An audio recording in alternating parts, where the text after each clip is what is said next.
Welcome to Blank Tape. I'm Kurt. And I'm Anson, and this is Volume 1, Track 8. That's not a didgeridoo. Recorded on Thursday, September 6, 2018. Put on your headphones and let's jam. Howdy, howdy. So how did we do on our homework this week? Yeah, homework. Casey started helping me with some workout stuff. Like, I was doing push-ups and stuff, but I was sore, and then I was being a baby about it, and I shouldn't have been. And then she's like, I'm not going to help you if you're going to be a stinker about it. So that kind of fell off after a couple days. But last Saturday, on the 1st of September, I just was like, you know what? I started some laundry and I'd done some morning chores, and I was like, you know what? I'm going to go to the nearby park, and I'm just going to, go walk the bike trails. And Casey kind of was like, okay, you weirdo. Fine, go. And so then I ended up spending about an hour and a half just kind of walking one of the bike trails and found a way to actually walk down to the creek. So I was walking down by these white rock lined creek bed that's near where I'm at. And got to do a little exploring. Felt like a kid because I was by a creek, throwing rocks, skipping rocks, and all kinds of stuff, and had to take a shower afterwards. So, but it was good. It was fun. Got my physical activity. That sounds nice. Yeah. So maybe you come up here. I can show you. We can go to the creek. Yeah, go down to the creek. What kind of workouts were you doing? Did you do just a bunch of push-ups, or were you doing a variety of activities, or how did it work? Oh, it was a variety. So Casey was having me do push-ups on the ground, or wall push-ups, or crunches, the bicycles. It was a number of different things. Like I said, she's smart with all that kinesiology stuff, so she knows how to program a fitness routine. It's just she kind of expected me to, she was like, okay, now remember, you have to do your push-ups today. And then I was a total jerk and was like, oh yeah, I'm just going to do this other thing. And then totally forget to do push-ups. And then that's when she got mad at me and was like, well, if you're not going to do them, then I'm not going to help you. So I was like, I'm sorry. So I need to man up and just be like, all right, I'm going to do these push-ups no matter how much I grumble and complain. Doctor's orders. Exactly. I have joked with her that if our family is analogous to a Star Trek crew, then she's the medical officer. So, because she's smart with all of that. What would you be? The first thing that comes into mind is chief engineer, I guess. And let me guess, Elvie is the captain of the ship? Yeah, she does take after Captain Janeway quite a bit.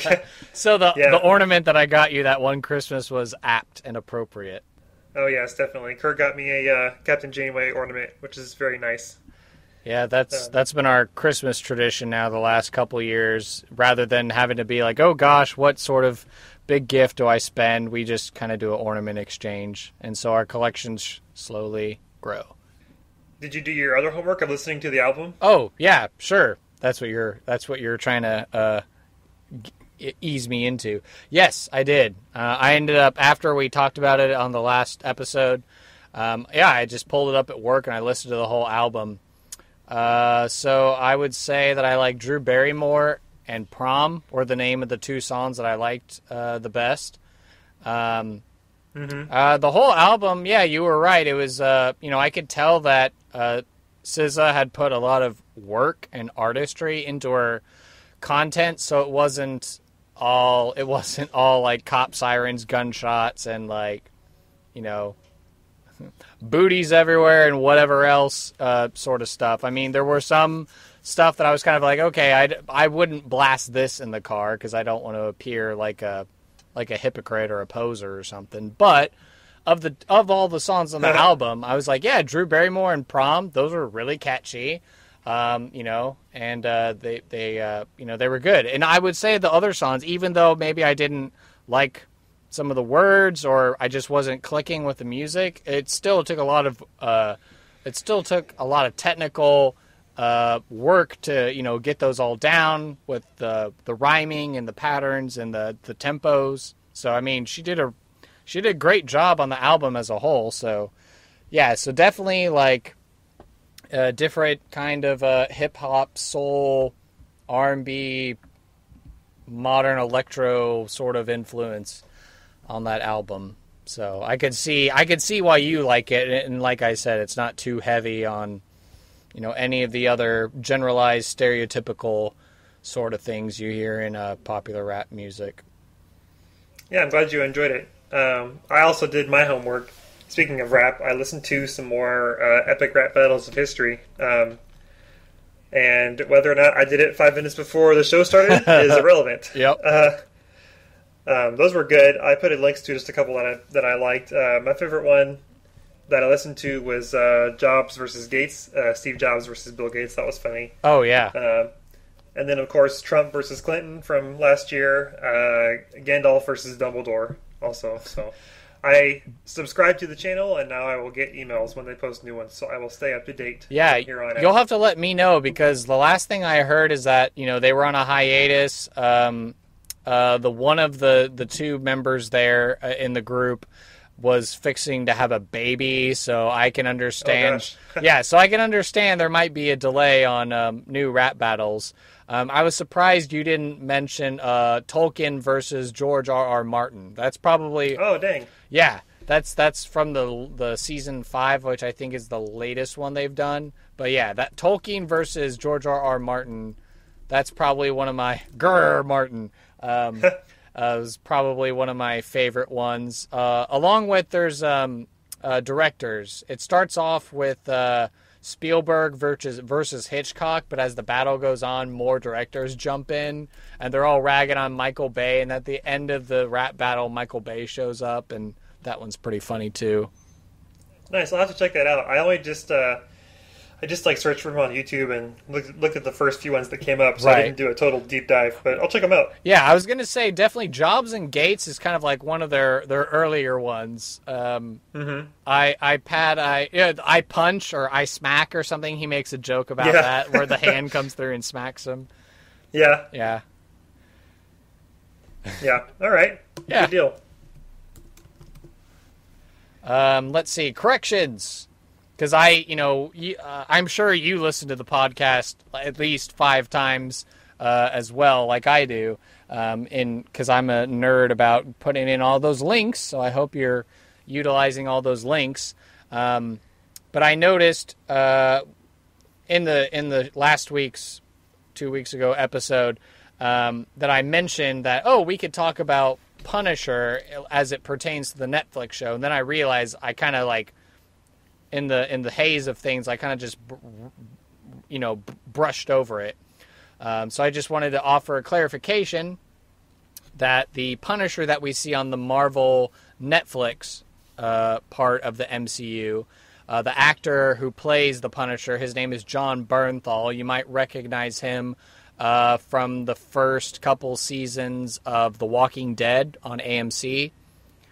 He also had a small part in Baby Driver, the heist car movie. Yeah, I haven't seen it, but I've been meaning to get to it. Dude, put it on your list. I know everyone's kind of like, oh, Kevin Spacey was in it, but seriously, as a music lover like me, I think you will love the movie, because I'll just tell you this now, not that it spoils anything, but literally the soundtrack synchronizes to everything that's happening in the movie. So awesome. So if you watch it, like, beats happen when people are taking steps or they're interacting with objects or they're, even the car scenes and stuff like that. So as a music lover and a heist movie lover, which I know you've said you are, you'll definitely love Baby Driver. So that's awesome. So that's what Jon Bernthal's been on. Punisher, as far as the Marvel Cinematic Universe is concerned, was introduced in the second season of Daredevil, where he kind of starts off at odds with Daredevil, but then the two of them start working together as they fight the Hand in the second season of Daredevil. And then Daredevil came out with his own Netflix season as well, and that's where we get his backstory, and then we also get the introduction to the Jigsaw villain that is a classic Punisher villain. And then the only other correction I had is I mentioned Donald Glover's character in Spider-Man Homecoming, and I believe I referred to it as an Easter egg from The Amazing Spider-Man, but I was wrong. Donald Glover appears as Aaron Morales, Miles Morales' uncle, in Spider-Man Homecoming. Oh, cool. Those are the corrections that I wanted to make sure that I made. Right on. Good deal.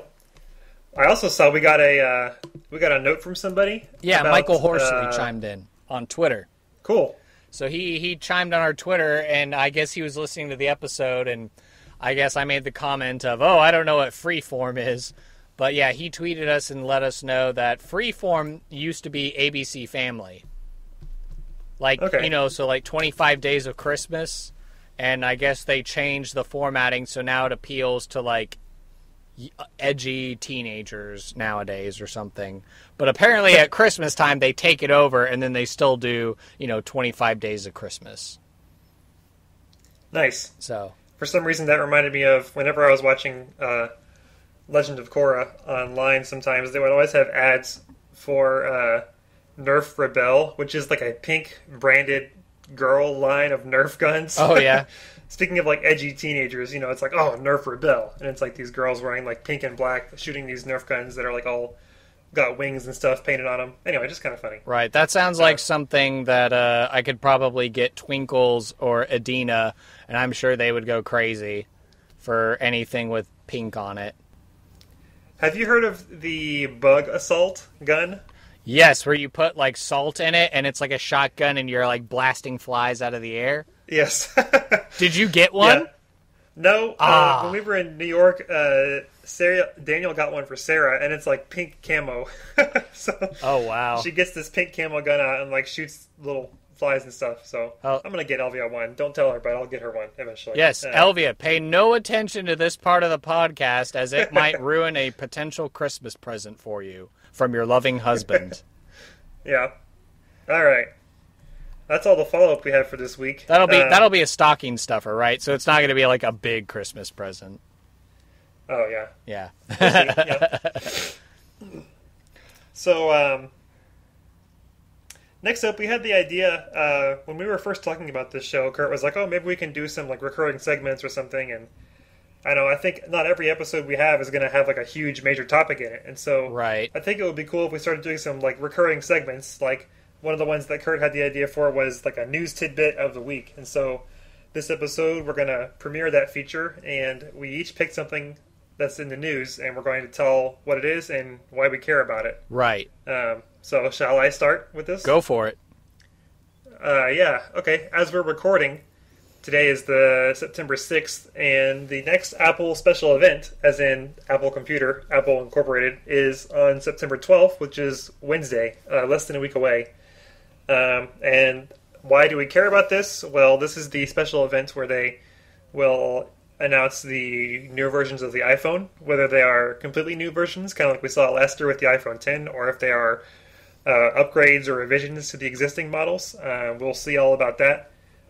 There's been some rumors about maybe new MacBooks, new iPads or something. I personally don't really get into rumors. I prefer to just kind of avoid spoilers, as with movies and everything. I like to avoid spoilers and then be surprised by the thing. And why this is important to me is because for my day job, I am a iOS developer, and so my job is writing apps for iPhones and iPads. And it's important to know what devices are coming out, because if we have to adjust the app that the company I work for makes, we need to know about all the new screen sizes, any new technology, hardware requirements and stuff. So that'll be cool. And it also marks when the next version of iOS is going to come out. So on Wednesday, we will get what's called the GM, or the Grandmaster, or Goldmaster. Sorry, not Grandmaster. That's a chess thing. Oh, Grandmaster.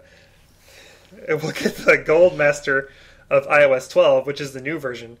And so that'll be like a beta download, and then maybe a week or two later, iOS 12 will be officially released to everybody as a free upgrade. So that's exciting. There are, cool new things in every version of iOS, and so it's a big, major milestone for us too. means a new version of Xcode is going to come out, which is the Xcode is Apple's Mac app that you use to write applications for Macs and iPhones and stuff. So it'll be cool to get to upgrade to Xcode 10 at work and use all the new features there too officially. So cool new little turnaround of Apple stuff coming up in a couple weeks. Nice. Although I think they should call it the Grandmaster, because then you could have different voices. Ah, the Grandmaster. The Grandmaster. And just, I think they... Is that a reference, if it is?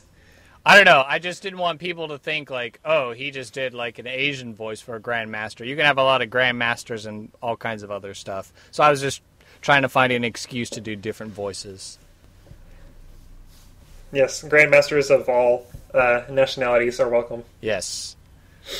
Well, yeah, that sounds fascinating, and especially you're describing your job being an iOS developer, and obviously that'd be very important. I don't know, are they going to do? Does your job allow you to actually attend these events? Like, are they going to comp you to like go to these kind of events, or is that something for like the CEO or something to go to? Well, it depends on the event. Most of these special events are very small, and Apple only invites people manually. Like, they only invite certain people, like certain members of the press or other famous, community developers or companies and stuff. So you can't like go to these unless you're a press member, basically. You have to know somebody. Right.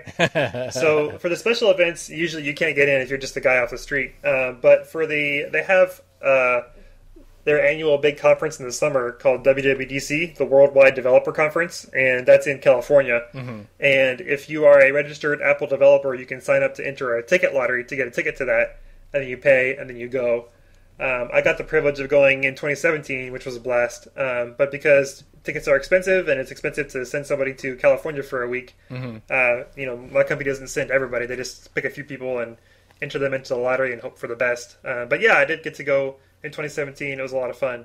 Cool. But nobody is going to the special event next week. Well, if you need a place to stay in California, maybe I can hook you up with Grandma Allison. Maybe she'll let you stay at her house, and you can meet Jack the cat and stuff. Oh, all right. Some extended members of the Cranwelge family. Yeah, exactly. The Werner side, to be specific. But yeah, all right. All right. Yeah, I got relatives there in California. Why not use them, right? Yeah, for sure. Well, that sounds really cool, and cool. I'm glad that you're excited about that. I mean, I know me. I'm just I just want my iPhone to work, and I want my iTunes to work. Those are about really the only Apple products I use per se. So I'm glad that that you're jazzed about it, and I hope for good things for the future. So whereas you got to talk about something spiffy, of course I've made it no secret on this show that I'm a Catholic, and I love the church and everything. So the big news that I have to talk about actually started a couple weeks ago. And Anson, you'll certainly let me know if you kind of understand this, maybe as somebody who's not Catholic. But yeah, there was a big grand jury report that came out of Pennsylvania. Maybe we can find a link for that. Be warned that it's pretty graphic in its explanation of allegations of clerical sexual abuse and stuff like that have that came out of the big the sex scandal going back to 2002. So like when we were in high school is when a lot of this stuff came out, and then there was the big the family the World Gathering of the Family, and Pope Francis went to Ireland, and the bishops and all these people were there, to kind of, talk about the family and stuff. And shortly after that, a former nuncio named Vigano, a nuncio, basically think of it as like an ambassador, like from Vatican, since the Vatican actually is its own country within Rome. So they have nuncios, a.k.a. ambassadors. And so Vigano... Is that like a nuncio, like enunciate? Like to speak? Yeah, it might actually come from the same... How do you... Nuncio, so it might be from the same Latin roots. Nuncio. Okay, cool. So Vigano used to be the nuncio to the United States, and basically he came across information that some of these higher up cardinals and bishops, like there's McCarrick and some of these other ones, were basically fostering a culture of abuse and cover-up. And so he just published an 11-page letter. I know today I just saw a blurb that I think the Attorney General in the state of New York subpoenaed the church and wanted all the information about, abuse. So basically, the Vigano letters came out, and so now basically this former nuncio, had firsthand knowledge about this, and he kind of calls out, he names names, and he calls out people that were either guilty of, serious crimes that the church certainly condemns, and that, that Pope Francis knew, but he either allowed it to be covered up or didn't say anything about it. So Catholic Twitter and just Catholic social media and radio and television and all that has been ablaze.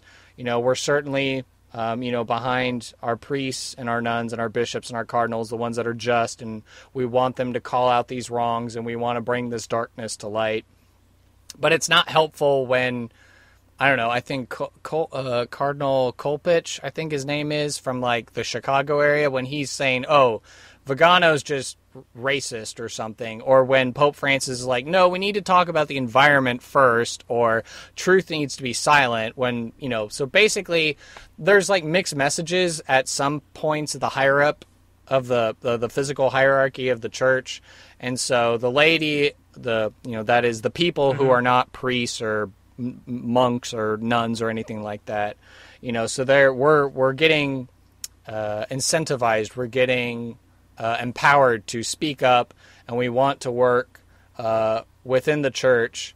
Not that we want to. We don't want any more cover-ups. We don't want any more abuses of power or abuses of people. And we want to get people.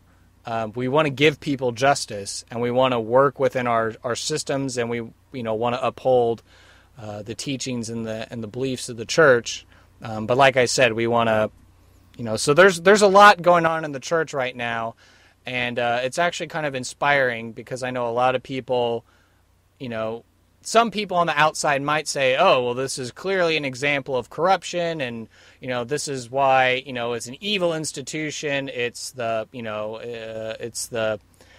it's the concubine of Sodom and Gomorrah, the church, and, you shouldn't deal with it. But I kind of say the opposite, and I say, like, well, now this is a time where you're going to see real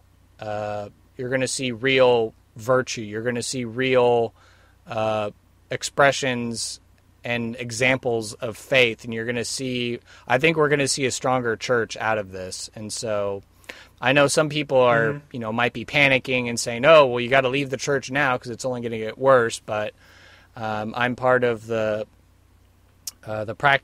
group of practicing Catholics in America that's like, no, I'm going to stick with the church, and it's going to make me want to be a better Catholic now, so that way I can profess and proclaim the truth. And when I have children, then I can be an example, and I can say, there was a time in this in the church in America where it was a dark period, but now that we dealt with it instead of covered it up or allowed it to continue.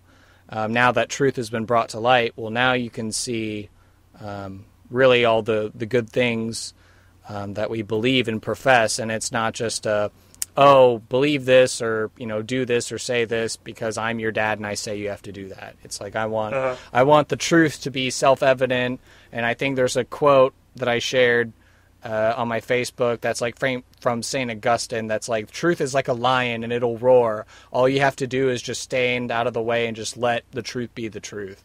And so that's a big thing that's been going on in my life. So I don't know, as a fellow Christian, but someone who's not necessarily Catholic, like, were you aware of any of this going on, or what is your kind of take on this? Yeah, well, I heard about it obviously from social media. Um, of course, I'm your friend, so I saw about it a little bit here and there too. Right. Um, I mean, on one hand, it's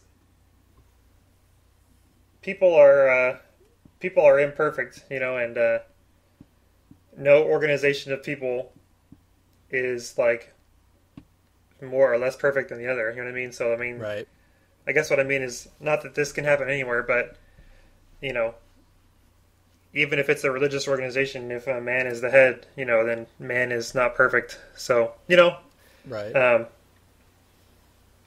so I mean, I don't know. I mean, I'm out of out of adversity. I agree can come kind of a new strength and everything like that. So um, I hope it sorts itself out. I guess I don't know. No, I think it um, will. I think because now that stuff's coming to life, or coming to our just to the forefront and the actual common knowledge of the lady. Because I mean, I know, like, we were in high school in 2002, like when a lot of the sex abuse stuff came out, and so I don't know if you've ever experienced it, but I think Bishop Barron put it best. Like, if someone ever asked him what's the worst time that there was in the United States for Catholics, he would have said, "Oh, back in like the early part of American history when, in the 13 colonies, when Catholics were actively persecuted and forbidden from practicing their religion." Or when political parties like the Know Nothing Party were formulated, and they were, their platform was no Catholics, and even the Ku Klux Klan, they were anti-Catholic. And then he said, no, the sex abuse scandals of 2002 were definitely probably some of the most damaging recent times in our history. And certainly growing up, if someone ever found out I was Catholic, I mean, I'd be lying if I didn't say I was subjected to some sort of prejudice, or, like someone would make like a pedophile joke or something like that. And I certainly didn't appreciate it. And I let people know that, I have no problem letting people know what I think of that kind of lowbrow sort of humor. mhm. I mean, Catholics can laugh and take a joke. I mean, some of the biggest satirists and comedians within the Catholic Church are people like G.K. Chesterton. Like, that guy was witty, and he's famous for saying things like the pipe, the pint, and the cross can all go together.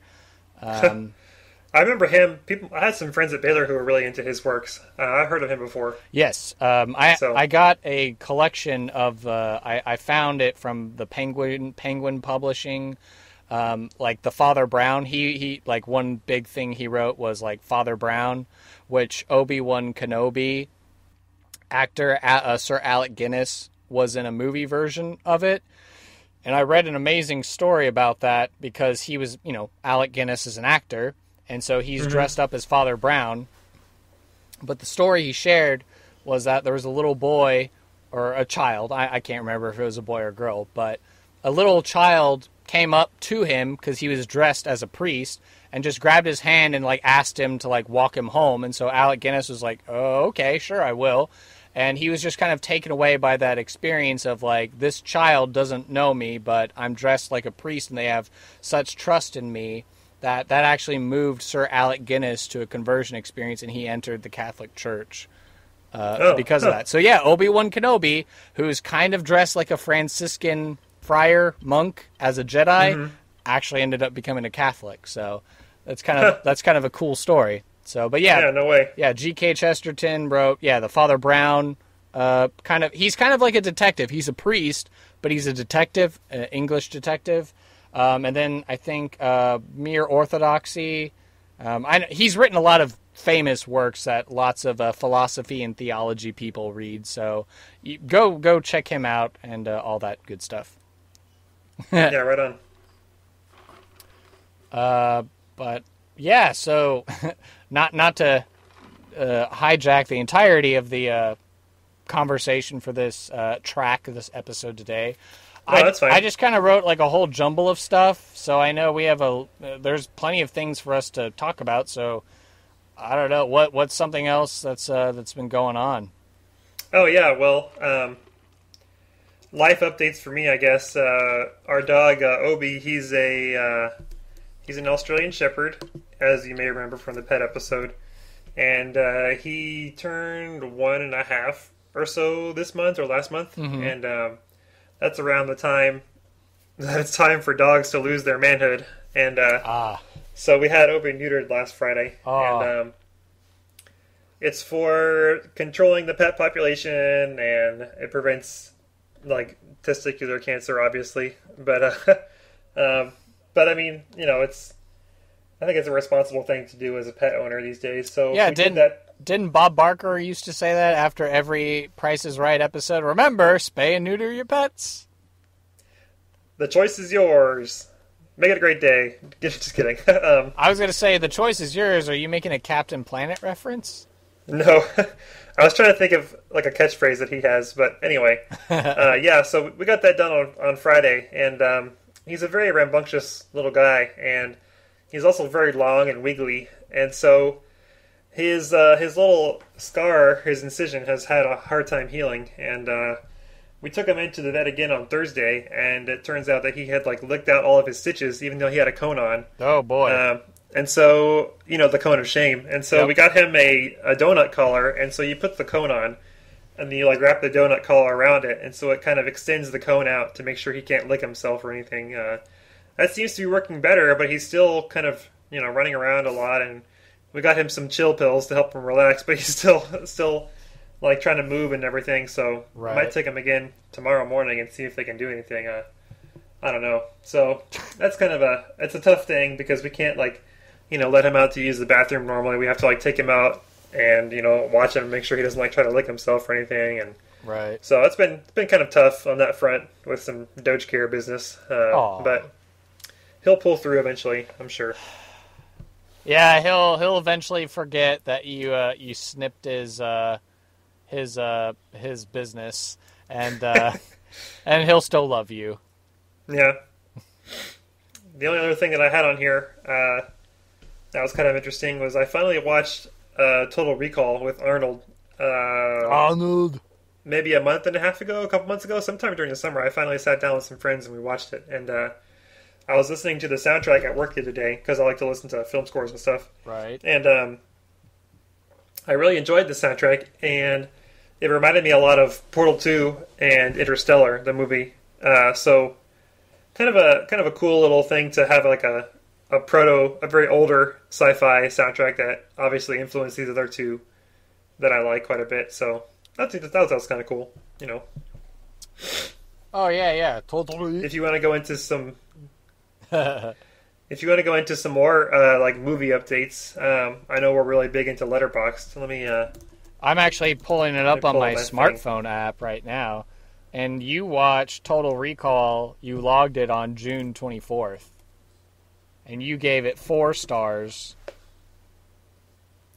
Right on, I did. All right, let me check what else I've watched recently. According to this, 3 days ago you watched Unsane and Gangs of New York. You gave Gangs of New York 2.5 stars? Let me see your review. That's right, because Anson the snooty critic. Let me read this review. Oh gosh. 2 first impressions for Gangs of New York. Everything in 1860s New York was dirty. And see if you spot all the Harry Potter actors. Don't expect a thrilling crime drama because what you'll get is a plotting character study. A few days removed, and I have to admit that the film does have an intriguing overall arc. It does, okay. And there are moments with Leo and Daniel Day-Lewis that stick in my mind. There are interesting historical elements and stories that I wasn't aware of, too. That Gangs frames this history in a slow character study is generally a strength, but overall, I can't say I particularly enjoyed watching it, and I don't plan to watch it again. What a snooty guy. So, I thought it was interesting that you were talking about Catholics' discrimination, and first of all, I'm sorry you had to go through that, if I didn't say that already. Secondly, hey, Jesus is my refuge and Mother Mary helps me out, so I'm good, man. I offer it up. So it was interesting to see that kind of in this movie because it's the gangs that they're talking about are the natives and versus like the native New Yorkers, and it's funny because they're calling themselves natives, but they're like white people, like the native New Yorkers versus the Irish immigrants, and they're all mad because these Irish are like Catholics and stuff. And I'm like, well, that's kind of get over it. It's America, but Yeah, no, I guess not. have I told you the story about how and why the Knights of Columbus were founded? Let's hear it. Okay. I heard this from Raph. He used to be the Knights of Columbus insurance agent for my chapter, and I know he's gone on, I think, to help another chapter, so I have another gentleman. But he came to my house. It was after I was initiated and became a first-degree Knight of Columbus. So, of course, they have the insurance agent because the whole fraternal society, this fraternal laity organization of the Catholic Church, has its origins because it was set up as an insurance program. So Father Michael J. McGivney was a Catholic priest in Connecticut, and the story goes is he's a parish priest, and lots of these immigrants, like Irish immigrants and other sorts of Catholic immigrants who are poor, could only get like factory jobs, and of course factory conditions weren't the best, and so you get killed or someone's arm gets cut off in a factory accident. Oh well, you're off on your own.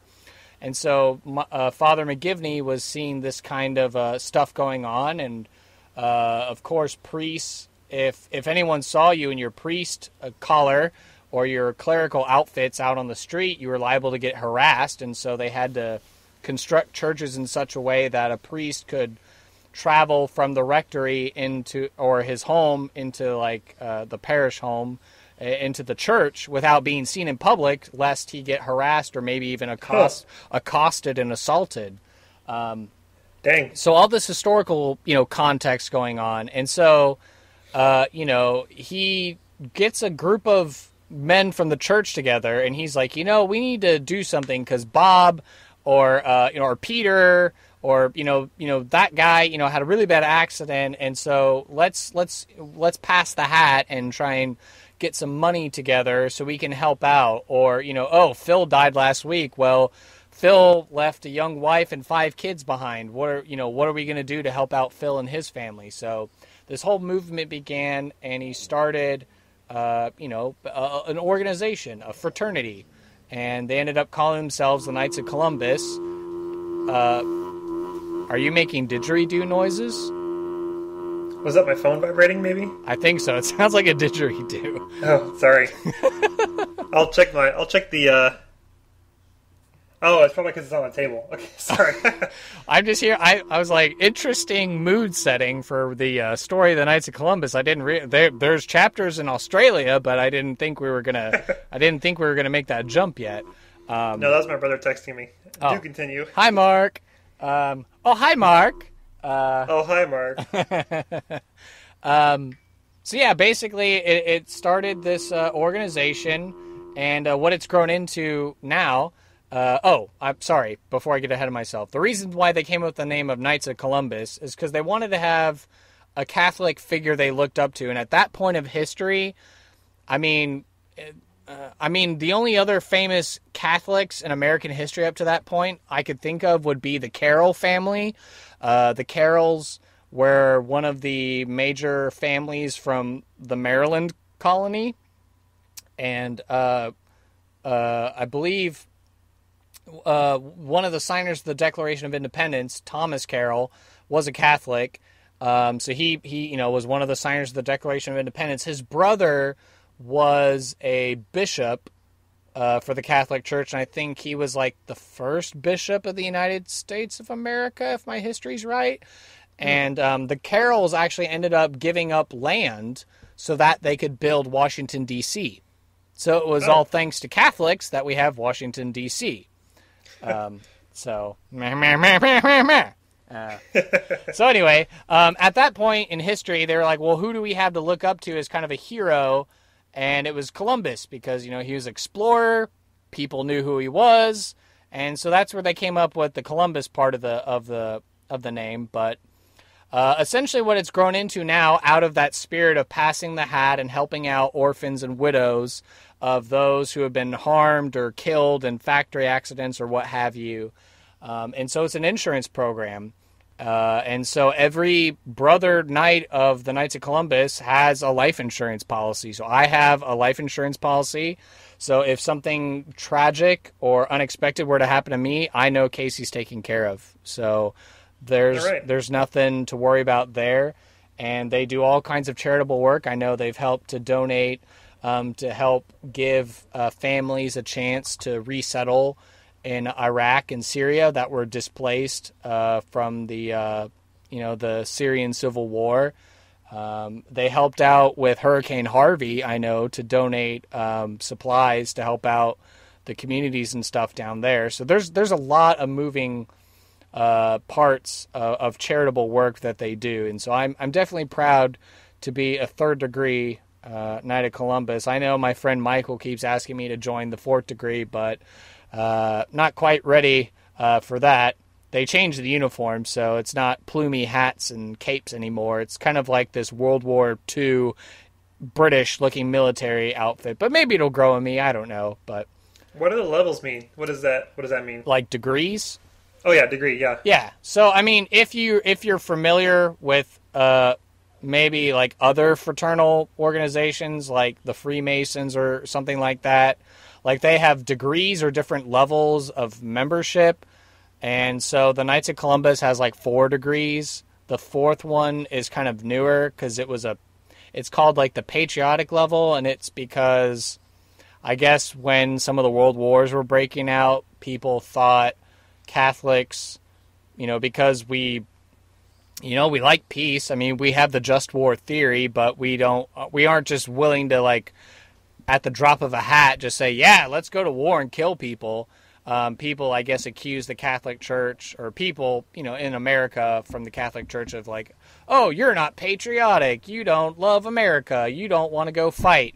And so then they were like, no, we do. We will if we think the cause is just and all that good stuff. And so then they created the fourth degree, which is the patriotic degree. But otherwise, it's just 3 levels of degree.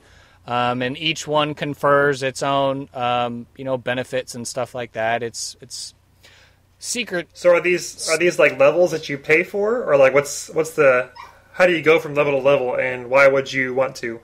Well, I mean, you learn more about the knights, and there is, I think there is a financial component, but it's not. I think at the 3 levels, it's not really that much. Too much of it. So it's like Boy Scouts. You just kind of like learn stuff. You get your merit badges and you go through the ranks, kind of. Sure. As a similar analogy, I'm sure if I had like the Grand Knight from my actual council on the podcast, he could probably explain it a lot better. But as a kind of an analogy without getting any other Knights of Columbus that listen to our show angry, if I by mistake inadvertently spill some sort of secret or spill the beans, as it were, because it's like any fraternity, there's secrets, just like Sinfonia. Phi Mi Alpha Sinfonia is a music fraternity, but there are secrets and there are things that you learn as a member of a fraternity that are kind of special to you. So you don't want just anybody talking about them or, kind of, taking away from the, the specialness of it, as it were. Yeah, for sure. So, yeah. Sorry, that's my ramble about the Knights of Columbus. They're a great organization. That's how I can say that I'm part of 2 fraternities. Because I'm a Sinfonian and I'm a Knight of Columbus. So, if we pop the stack and go backwards towards movie reviews, the next movie that I saw was Unsane with Claire Foy. She is the actress from The Crown. Oh, yes, yes. Highly recommended. I gave it 4.5 stars, as you can see. And you wrote a very nice, succinct review. Pure thriller. Claire Foy knocks it out of the park. Yep. So LV and I really enjoyed it. We were on the edge of our seats half the time. Mm-hmm. First half, we were like, wait, what's happening? Second half, we were on the edge of our seats. And by the end, we were jumping up and down and going crazy. So definitely highly recommended. Claire is actually she is a she's English, so she has like in The Crown she's not doing an accent, but she's like American in this movie, and so it was kind of funny to listen and see if we could like pick up any of the British accent like slipping out a little bit. Oh, right.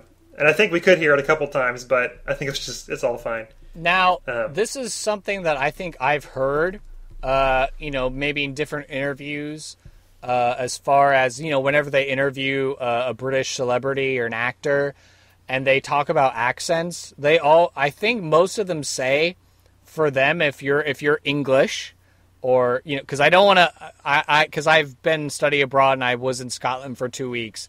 Certain people get very offended if you call them something that they're not. So the English... Like British? Yeah, if you call a person from Scotland British, they will most... Just like, like how Texans are very proud to be Texans, like Scottish people are very proud to be Scottish, and that's what they like to be called. Anyway, I've heard that English... actual people from England, when they're acting, it's a lot easier for them to do Southern or... it's easier to do Southern accents than maybe some of these other kinds of different, American regional accents.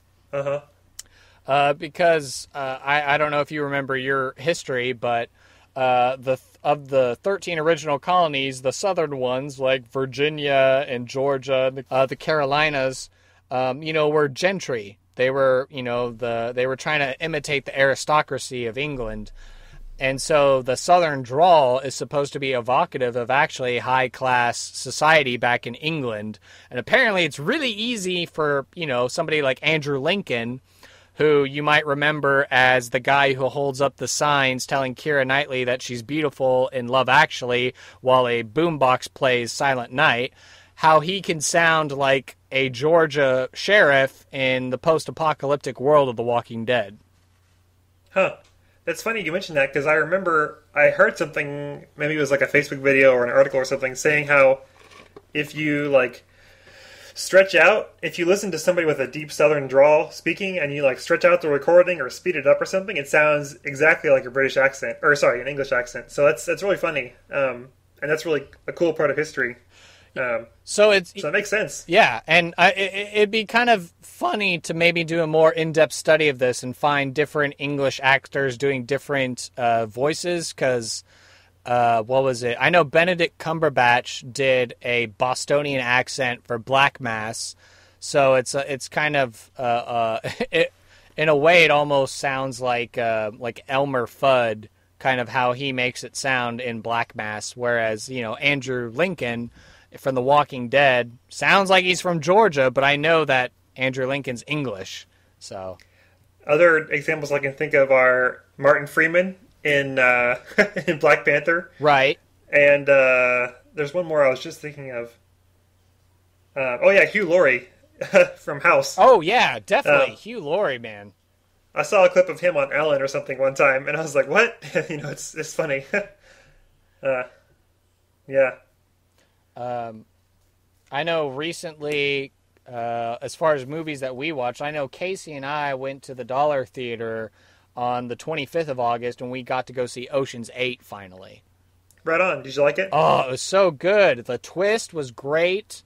There were a couple of cameos from earlier Ocean's movies, but after sitting through that, like, it wasn't all like, I can say it wasn't all like, oh, we're girls and we're going to do a heist and it's going to be fun. It was like serious, like Sandra Bullock was just the same kind of energy and intensity that George Clooney's Danny Ocean had. And because her name is also Danny Ocean, but it's like Danielle Ocean or something. Oh, huh.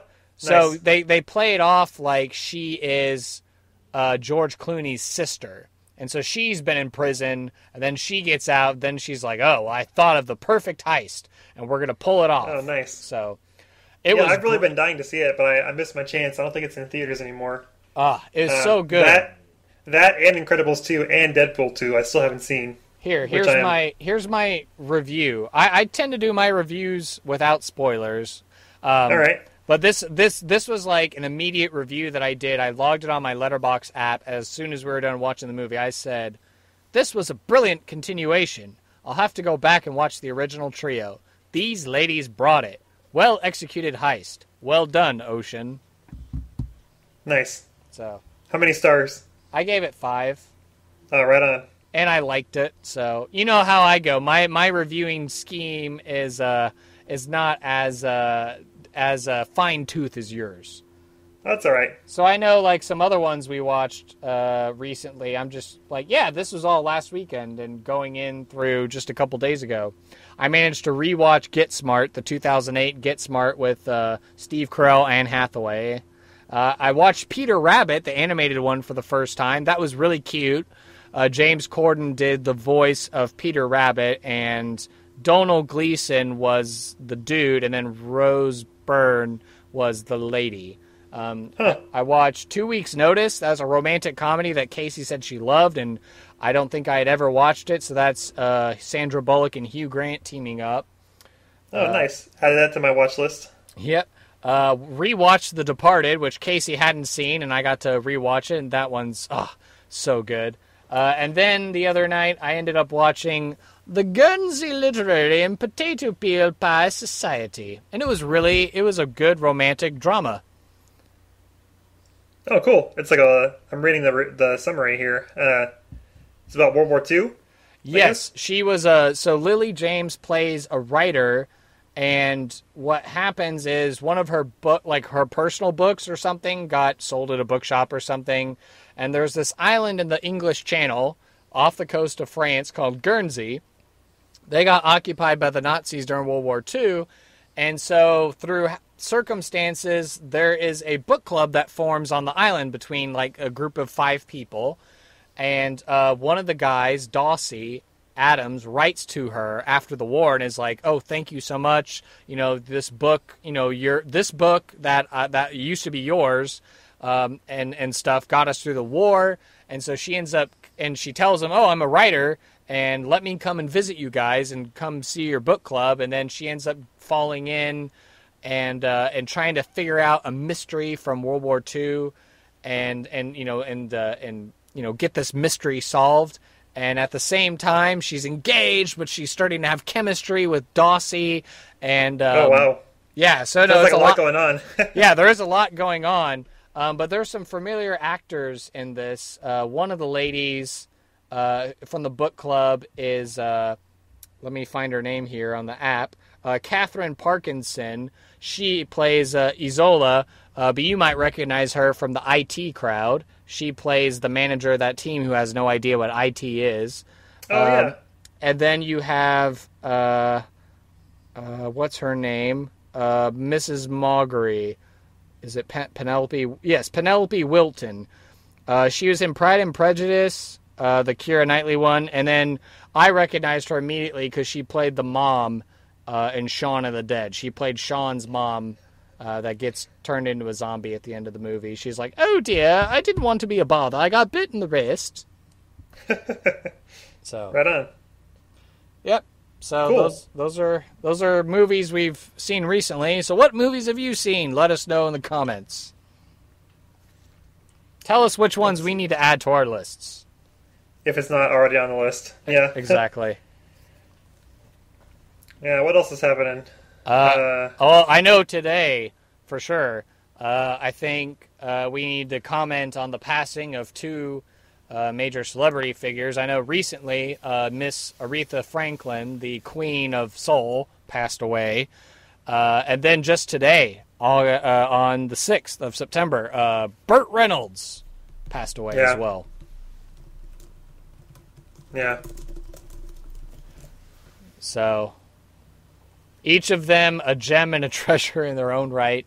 Sorry, I'm just reminded of a coworker. She was telling me, "Oh, I didn't like Burt Reynolds," but then she was like, "Oh, she was sad to find out the news," and she was saying, "Oh no, it's probably because of all the bad things I said. That's why he passed away." I was like, "No, he had a heart attack. He was 82. He lived a good life." Mm-hmm. But I know he's like a famous actor. Was he in anything that I would know? Smoking the Bandit. Never saw it. Oh, it's so good. Let's see. Smoking the Bandit. He was in Deliverance, but I didn't watch that, and my coworker, she was telling me, "Don't watch it. It'll scar you for life." That's the one where they play the dueling banjo song. And then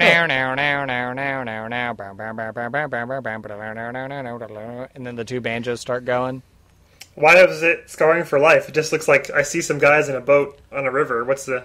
Oh, because the plot of it is that they go rafted on the river, but they end in a part of the country where there's inbreds and there's all sorts of weird sexual abuse and just torture or whatever else going on. So that's why she was like, yeah, you don't want to watch it. And that's why everybody makes a joke whenever...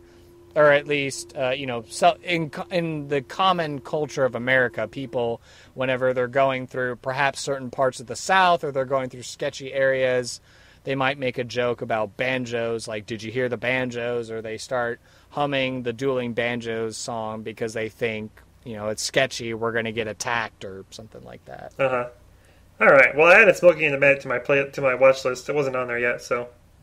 got that covered. Yeah, you can avoid that one, I guess. Smoking the Bandit is probably like the big series that he did. Longest Yard. He was in the original version of the Longest Yard, and then he was in the Adam Sandler remake as a cameo as well. The prison football movie. That the one with that's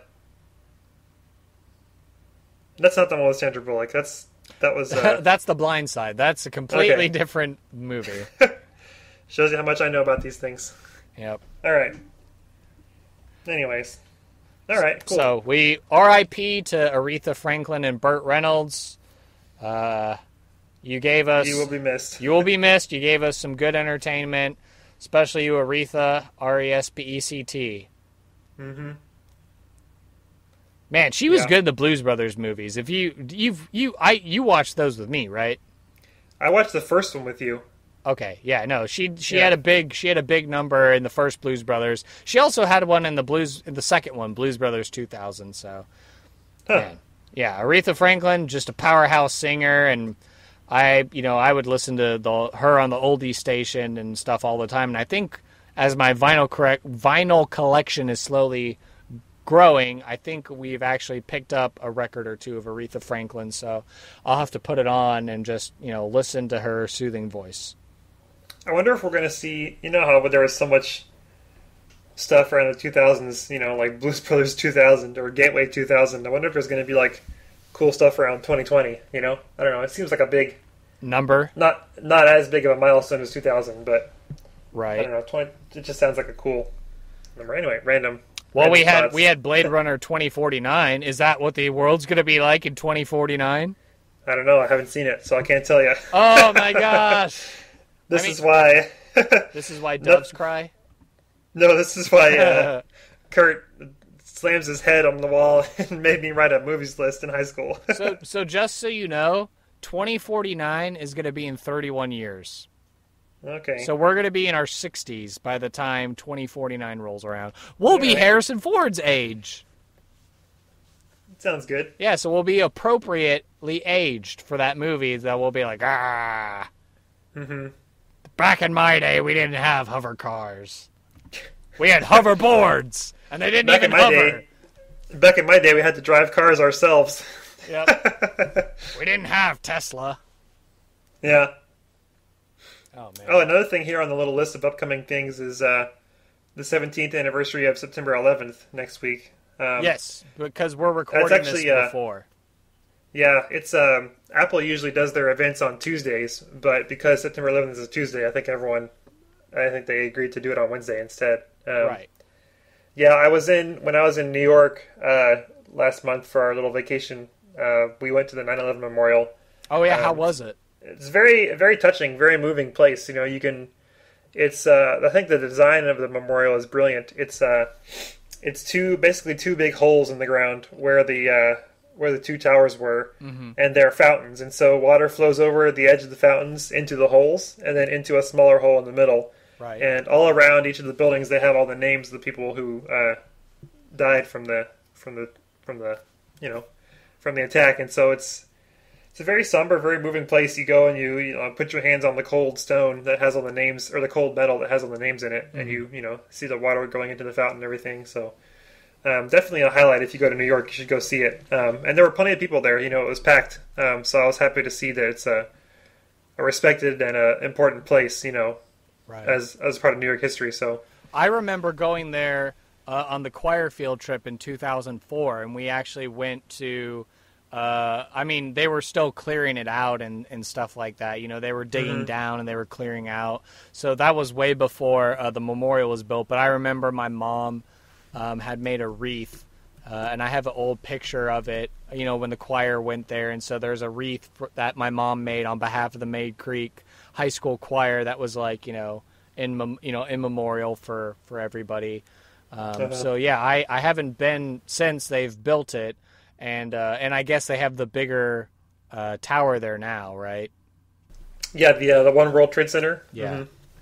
Yeah. I was so I know before we started recording the episode that like the day before I asked if it was something we could talk about because it's crazy to think that it's been 17 years. We're both 30, and 17 years ago was basically our generation's biggest defining event. Like if you asked our parents. They might, like our parents, what is their defining event? It might be a toss-up between a couple. Some of them that come to mind might be the Cuban Missile Crisis, the assassination of Martin Luther King, the assassination of John F. Kennedy. Yeah, or the moon landing I was going to say, but that's not like a tragedy. It's just like a major event, but yeah. But we were just, barely out of junior high, you and I. And I remember, we're starting 8th grade, and life is forever different. Because that happened. I remember being in Mr. Balzer's U.S. history class. So it was second period when everyone's coming into class and the TV's on. I remember they had ABC on with Peter Jennings reporting, and they're broadcasting what was going on. And I think I remember having the TV on watching each of the towers collapse, maybe the second one by that point. Yeah, our stories are similar because we were in the same junior high. And that's what I remember too. I was in school and they had it on all the TVs, and we had a moment of silence after a while, but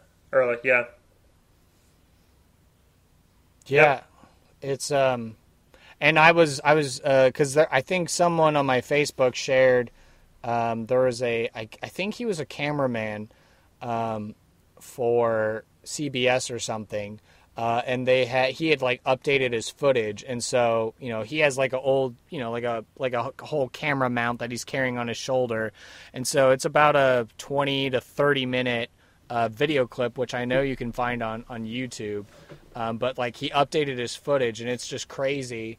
So the first tower's already been hit and collapsed, and so the north tower is still on fire. But it's crazy in this video because he gets up close to it and you can see the wreckage of the first one, and he's zooming up looking at the second one, and he talks to one guy who I know I cried watching the footage. He was he was there for a meeting. They were up on the 60th floor, and he said, I got a couple floors down. There was a lady in a wheelchair. I picked her up, and I carried her down the rest of the way.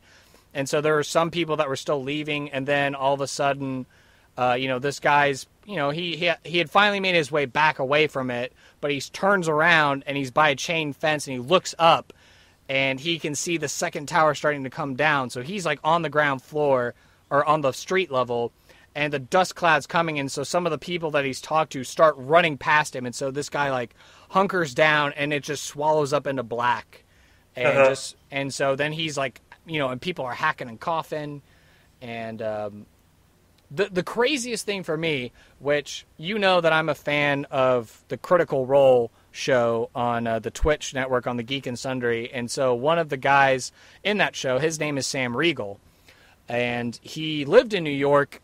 He was in New York when September 11th happened. Mm-hmm. And if you go to his Wikipedia page and read, he and his wife got footage. They were And I found the 2 clips on the History Channel, and their stuff was used in different documentaries. But it's just crazy to me that had something happened to him, we wouldn't have Critical Role in a way. We wouldn't have the All Work, No Play podcast. We wouldn't have the talent of, Sam Riegel in the world.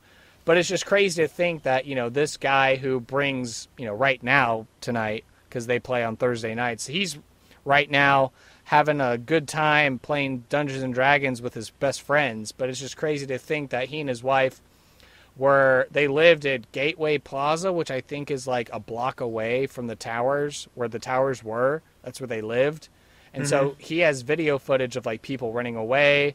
And then he and his wife ran to Battery Park, the southern part of the island. Right. And they were all huddled together, and they just watched the towers collapse. And it's kind of sobering, just to think, and that's just one person's take on it. And I'm sure there are hundreds and thousands and hundreds of thousands of stories that are like that. And yeah, we're removed from it because we were just, junior high kids from Texas. So we didn't necessarily have the same viewpoints as someone who lives in New York City or who worked in the Pentagon or who lived in Shanksville, Pennsylvania.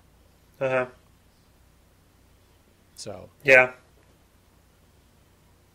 And it's our defining event, and the world's changed. We had the Patriot Act, we had Afghanistan, we had Iraq, and everything that's just followed after. I mean, so it's just crazy to think how that one event propelled the rest of history for us.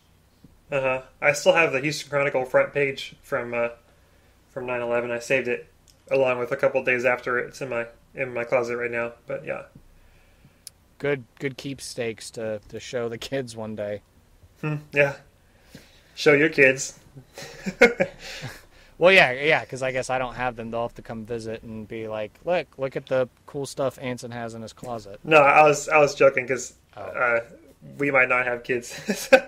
Oh. We're not planning on it. That was the joke. Anyway. Oh. Well, whatever you decide. Yeah. Maybe moving on to something else. Yeah, let's wrap it up on a positive note. What do we got? New photos of Captain Marvel came out. That's pretty cool. Oh, yeah. Yeah. Yeah, I'm trying to think of what else I wrote. There's a lot, kids, people of the world, there's lots of stuff happening in the world right now, so I didn't know if we wanted to talk about the possible beginning of a zombie outbreak, maybe. I know I saw an alert on my phone that was like, plane passengers have been quarantined because apparently there's some flu outbreak in Mecca, Saudi Arabia. And I was like, this is how zombie apocalypses begin. You've been training your whole life for this moment. I know. Kavanaugh hearings, some anonymous New York Times piece from the White House. I don't know. There's all sorts of crazy stuff. I'm just glad we have Wikipedia.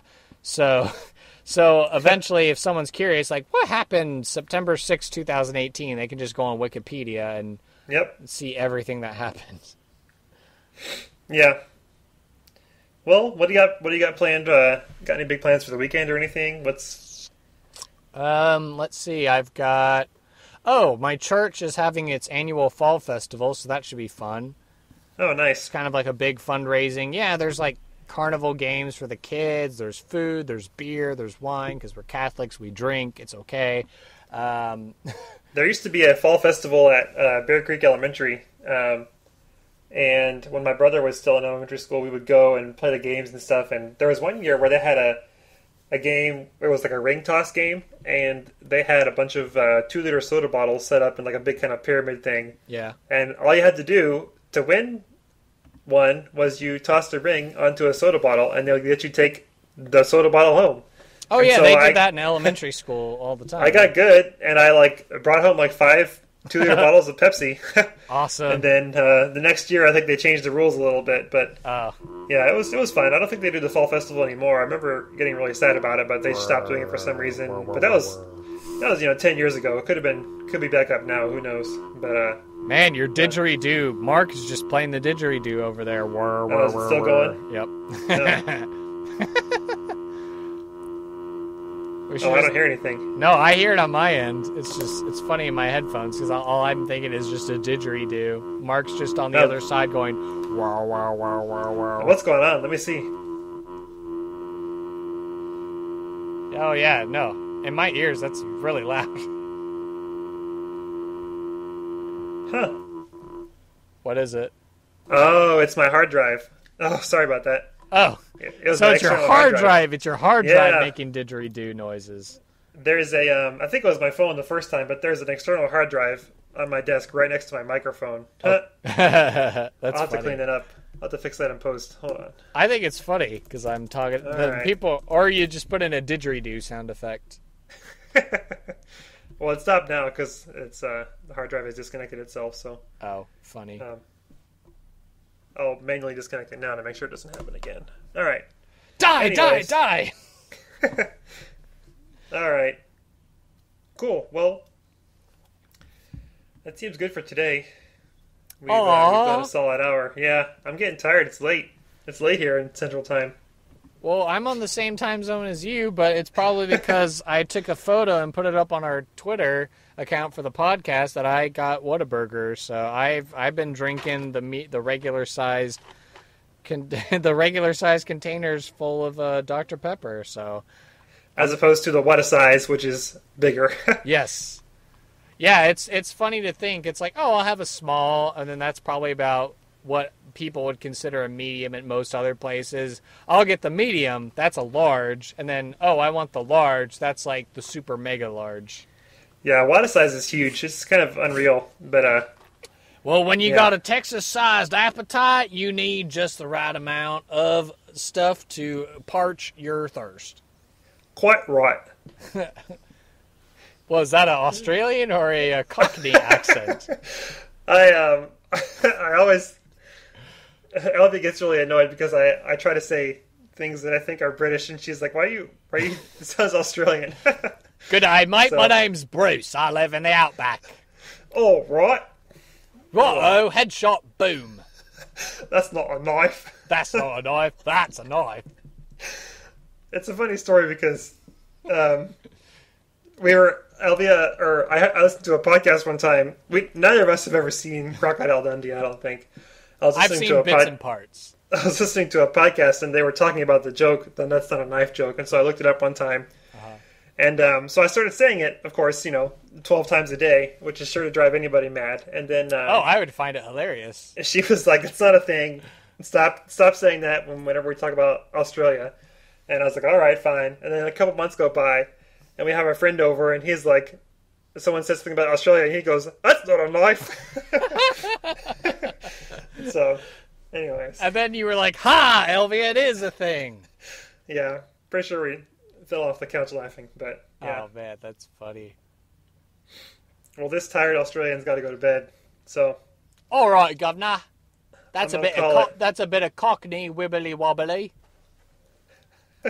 I am sorry to the UK listeners of our podcast for offending you, though I've checked the metrics, and you guys are from Wales, so we haven't done any Welsh accents, so I don't think we've offended anyone. So, got it covered. yep, we're all Thanks for covered here. Thanks for keeping an eye on the demographics. Yeah, no, that's fun for me to nerd out about. I passed on the podcast information to some coworkers from our Mexico offices, so I'm hoping to see some downloads from Mexico in the future. No, But, right on. yeah, we got some new listeners from Canada. I know I haven't done as much of a update, but I know the information that Anson and I are keeping and sharing with each other, he can see the information and where the downloads are all happening. So we want to thank everybody across the world, across our global game of Risk, that you're continuing to add to our growing empire. As they say, you've wasted a perfectly fine hour listening to Blank Tape. Exactly. That's a Car Talk reference. Did you listen to Car Talk? I can't say that I have, but I'm trying to Oh, think. it's an old classic radio show from NPR, but Oh, unfortunately, I'm not. I didn't listen to much NPR, but I would be That's remiss if I didn't do my social media director bit. I did a brief 5-minute Facebook Live video trying to drum up and figure out if people had anything else they wanted us to talk about. And Myron Hoffman, who is our friend Elliot's dad, chimed in, Oh, yeah. and he said, I didn't have anything to add. I just wanted to say hi. And he popped up on my feed earlier today, and I think this is really cool. I wanted to share it. So, Myron was awarded on behalf of as part of the Texas Liberator Project, Myron received a medal on behalf of his father, Morris Hoffman, who was one of many who liberated Dachau, which is one of the Nazi concentration camps. And he was presented this award by a Holocaust survivor today in Houston, Texas. So I wanted to give some kudos and shout-outs to him and to all of our veterans, especially those who, helped liberate people from the Holocaust. That was... I know they have a Holocaust museum here in Dallas that I've yet to visit. I know, I hear it's very sobering, but I think it would be a good thing for me to go visit. Yeah, there's one in Houston too. So just goes to show that our listeners are among the greats, and that means you too. Yes. Any other shout-outs I can think of? I know my sister says if we talked about more holistic, minimalist, vegan, tofu stuff, she'd probably listen more. So, shout out to my sister. We'll try and integrate finance and health and stuff. But I did tell her about the Track 5 episode where you talked about CrossFit and stuff. So, hopefully we'll get her to listen to that episode. And shout outs to your brother. I had some spicy tofu in New York. That was pretty good. Oh yeah? Yeah, it was like Szechuan style tofu. Pretty good. The kind of burn that like lingers in your mouth afterwards. The only tofu I can recall having is with an ex-girlfriend. Went to her house for Thanksgiving, and I think I had some tofu turkey, and I was polite and smiled, but the turkey was a lie. So. And then you broke up with her. Right, she's not my wife, so. But anyway, yeah. For these reasons, you've been chopped. Happy Thanksgiving. Yep. Shout outs to your brother Mark. Thanks for whatever he texted you, and maybe we'll have to do a sibling interview. I know, I don't know. Is there any news any juicy tidbits we can give people for them to mark on their calendars and stuff? We might be doing a off-brand reunion tour show, which is Kurt's old garage band. I was the webmaster because I declined a role in the band, which was one of my greatest regrets in life to this date. So we might be getting the band back together and doing a little reunion recording next, and that'll be fun. So keep an eye out for that one. Yeah, and I'll make sure that you get MP3 copies of our songs. We could probably maybe disperse them throughout the episode.